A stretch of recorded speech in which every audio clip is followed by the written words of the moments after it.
With an anti-immigrant campaign and razor-wire border fence, Hungarian Prime Minister Viktor Orban has reversed a slide in his party's popularity, emerging at home as a winner in the crisis that has divided Europe.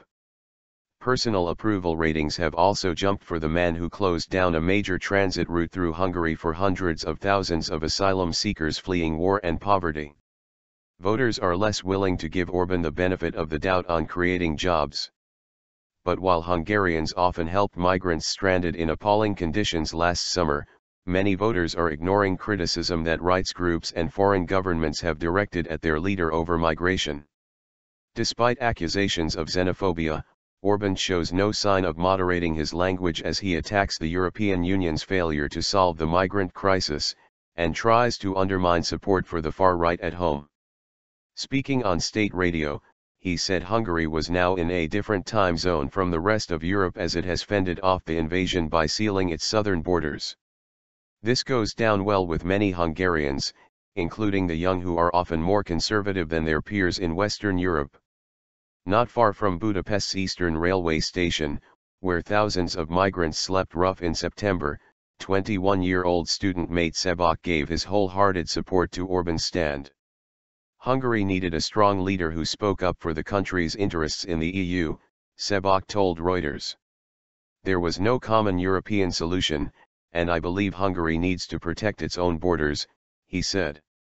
A few months ago the Eastern Railway station was still teeming with migrants, and now the country is nice and empty, luckily, so I think the border fence was a good measure. Xenophobic characterization. Wrapped in a striped scarf against the autumn chill, Sebak said he voted for Orban's right-wing Fidesz party when it won re-election last year, and would do the same now. An opinion poll by Ipsos put support for Fidesz on 37% right after the 2014 vote, but its popularity started to slide due to perceived corruption and some unpopular measures, dropping to 20% in June this year. The fence on the Serbian border was completed this September, and backing for Fidesz rose to 24%, according to Ipsos.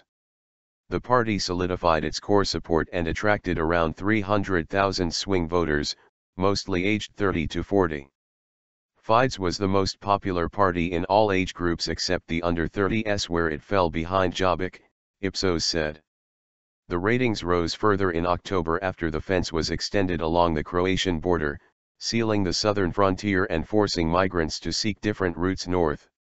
Orban accompanied the fence building with rhetoric, saying Hungary did not want Muslims in large numbers, and people were not coming to Europe to live in safety but rather because they wanted a German or perhaps a Swedish life.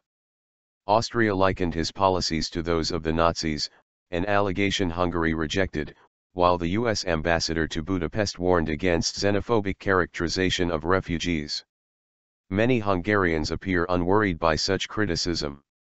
The measures tackling the migration crisis were very positive, said Margit Thomas, 62, a retired intensive care nurse. With Germany and Sweden struggling to cope with the asylum seekers, the European Commission wants EU member states to take in a share of the new arrivals. But this has split the bloc, with Orban rejecting quotas and accusing governments which had welcomed asylum seekers of encouraging the influx. Who commissioned European leaders? 2. Not only let in but ship into Europe by the hundreds of thousands groups that are culturally different from European culture? He asked in a speech last week.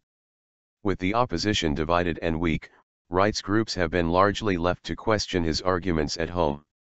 Zuzana Zohar, a spokeswoman for Migration Aid, accepted Hungary had the right to decide who could come in. At the same time, as a UN member state it is obliged to help people who were stuck in conflict zones, she said. With its current behavior, Hungary has lost its right to claim solidarity. Keeping up the momentum. Despite the gains, support for Fidesz remains well below where it was after Orban was re-elected for another 4 years. He won the migration issue, that is clear, but I think it's too early to speculate on what we will see in the next years, said Saba Toth, strategic director of the liberal think tank Republican. Orban would seek new issues to maintain the political momentum he gained from the migrant crisis, he added. One of these is likely to be the economy.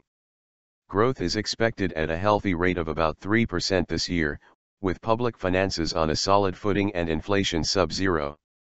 However, growth is predicted to slow next year and dissatisfaction with Orban's record on jobs is common. Unemployment has fallen sharply, but many Hungarians have had to leave the country to find work and better pay.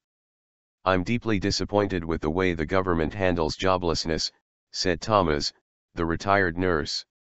With 2 of her 3 graduate children already working abroad, she says the government must do more to stem the mass emigration.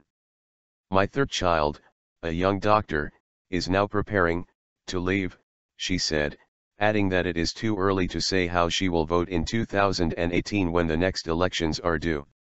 The National Bank of Hungary, NBH, launched a massive program this week to boost corporate lending, and extended an existing funding for growth scheme into 2016, pumping hundreds of billions of forints into the economy. But domestic banks, squeezed with huge taxes for years, remain reluctant to lend, and investments are dominated by EU-funded projects. The National Bank is fighting a war it cannot win unless investment is directed in productivity-boosting ventures and a spark is ignited for banks to lend without NBH incentives, Nomura analyst Peter Attard Montalto said in a note.